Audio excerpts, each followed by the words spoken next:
All right, let's dive in. Today, we're talking about maybe the single most powerful force shaping our world, the image.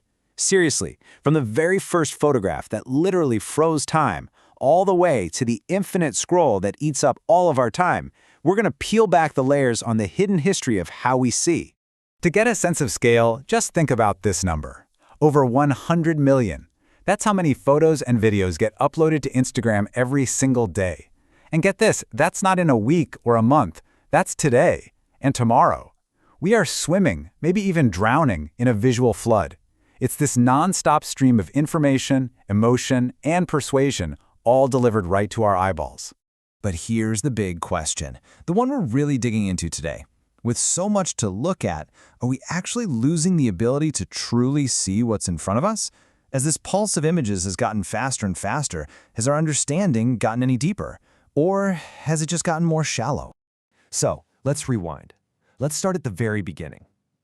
Before photography, a moment was just gone. It was fleeting, lost forever, something you could only try to remember. And then, all of a sudden, we gained this superpower, the ability to stop time.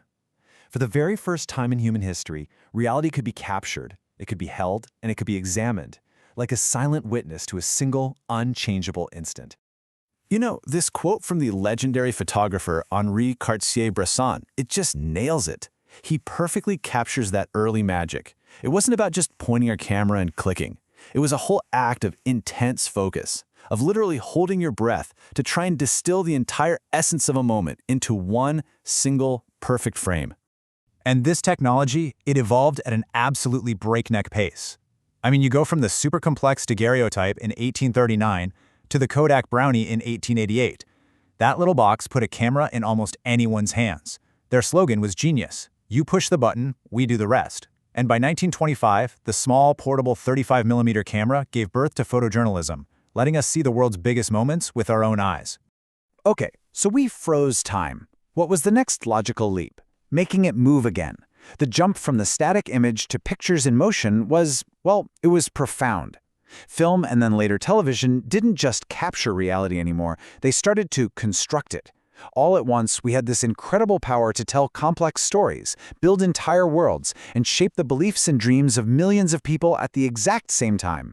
And of course, this new medium came with a very powerful toolkit for persuasion. Think about it. The swell of a soundtrack could tell you exactly how to feel. A strategic close-up could create this intense, almost uncomfortable intimacy. Clever editing could frame a story to make you hate an enemy or create a powerful symbol for a whole nation. These weren't just simple storytelling tricks, they were incredibly potent tools for shaping what people believed on a massive scale. Naturally, it didn't take long for the commercial world to catch on. The advertising industry learned to speak this new visual language, and they became fluent fast. They took all the techniques from art and from cinema, not just to tell you about a product, but to create a feeling, a lifestyle, a deep, deep sense of desire. So just how surrounded are we by this stuff? Well, in any given day, nearly a third of all the media we consume isn't news, and it's not entertainment. It's advertising. It's like the invisible architecture of our visual world, and it's constantly, quietly shaping what we want and what we think the good life is supposed to look like. And boom, that brings us right here to today. All of a sudden, the smartphone put a camera, a professional editing suite, and a global broadcast network right into every single one of our pockets. We stopped just being consumers of images. We all became creators, curators, and sharers, and we did it at this incredible rate, plunging all of us into this chaotic, user-generated ocean of content. And in this crazy new ocean, totally new life forms started to emerge. Take the meme. It's basically a simple image that acts like a piece of cultural DNA. It mutates as people remix it, it replicates as it gets shared, and it spreads ideas and inside jokes at literally the speed of light. Then, of course, there's the filter. You know exactly what I'm talking about. With just one tap, reality can be smoothed out, brightened up, and totally perfected.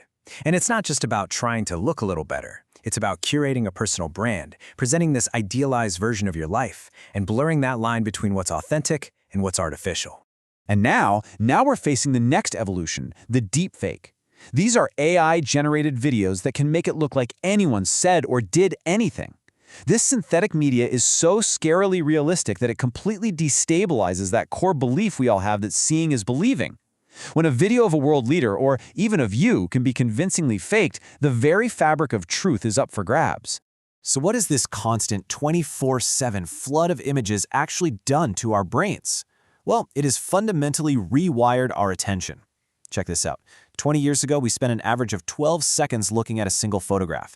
Today, in the age of the infinite scroll, that has plummeted to just 2 seconds. 2. We are seeing more images than ever before in history, but we are truly looking at them for less time. So what on earth do we do about this? How do we learn to see clearly again in this chaos? It's not about unplugging completely. That's probably not realistic. It's about developing a new kind of literacy.